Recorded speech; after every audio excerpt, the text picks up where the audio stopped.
সুপ্রিয় দর্শক, জীবনের গল্পে আপনাদের স্বাগতম। ক্যামেরার সামনে দাঁড়িয়ে আছে এই মুহূর্তে একটি বোন, জীবনের গল্প। আসসালামু আলাইকুম আপু, কেমন আছেন?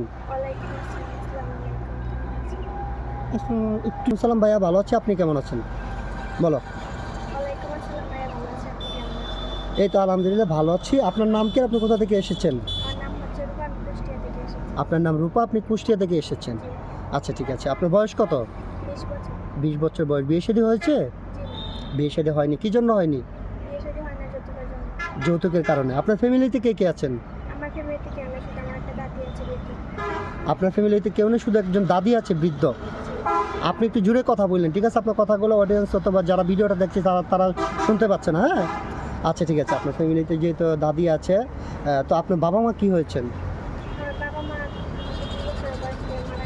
আপনার যখন 2 বছর বয়স ছিল তখন ওনারা মারা গিয়েছে।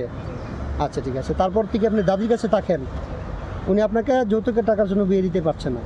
আচ্ছা, আমরা ইনশাল্লাহ আপনাকে একটা ভালো মানুষের হাতে তুলে দেওয়ার চেষ্টা করব, অথবা আমাদের এখানে আসছেন বিয়ে শাদীর জন্য। আপনি কেমন ছেলে পছন্দ করেন সেটা বলুন। সে যেমনই হোক, আপনার কোনো সমস্যা নেই। যদি 40, 45, 50 বছর হয় তাতে কোনো সমস্যা নেই। আচ্ছা ঠিক আছে, আমরা চেষ্টা করবো একটা ভালো মানুষের হাতে তুলে দিতে। আপনার সাথে যোগাযোগ করবেন কিভাবে?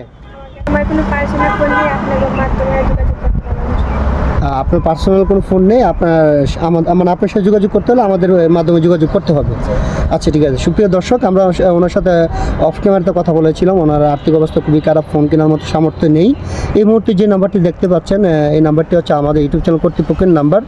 যদি কোনো ভাই মেয়েটি দায়িত্ব নিতে চান তাহলে ওনার একটা ছবি স্ক্রিনশট মেরে পাঠিয়ে দিয়ে আমাদেরকে ভয়েস করবেন।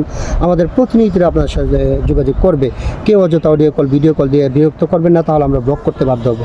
আচ্ছা ঠিক আছে আপু, আমি একটা কথা বলি। আমরা তো এই ভিডিও পাবলিক করব, পাবলিক করার পর থেকে অনেকেই কিন্তু আপনার সাথে কথাবার্তা বলতে চাইবে। যদি কোনো 50 বছরের ভাই আপনাকে বিয়ে করতে চায়, আপনি বসবেন?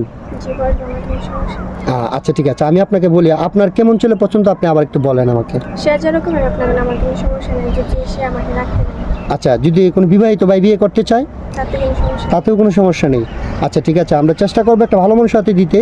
আমি আবার বলছি, আমি একটা কথা বলি, সিঙ্গেল ফ্যামিলি পছন্দ না জয়েন্ট ফ্যামিলি পছন্দ? জয়েন্ট ফ্যামিলি পছন্দ। জয়েন্ট ফ্যামিলিতে মানুষ কিন্তু অনেক বেশি হয়। ঝগড়া করবেন কারোর সঙ্গে? আচ্ছা, আমি আরেকটা কথা বলি, যদি কোনো প্রবাসী ভাই আপনাকে বিয়ে শাদী করার পর আপনাকে রেখে উনি প্রবাস চলে যান, ওনার ফ্যামিলিতে ওনার বাবা মা থাকবেন, ওনাদের সাথে কেমন আচরণ করবেন? ভালো আচরণ করবেন। শুধু সাপটা ভালো আচরণ বললেই হবে? এখন বলতেছেন যে ভালো আচরণ করব, পরবর্তী যদি খারাপ আচরণ করেন, আমাদের কাছে যদি বিচার দেয়, তাহলে কিন্তু আমরা আইনগত ব্যবস্থা নিতে বাধ্য হব। ঠিক আছে? ঠিক আছে, তাহলে আপনি ভালো থাকবেন, সুস্থ থাকবেন। আল্লাহ হাফেজ।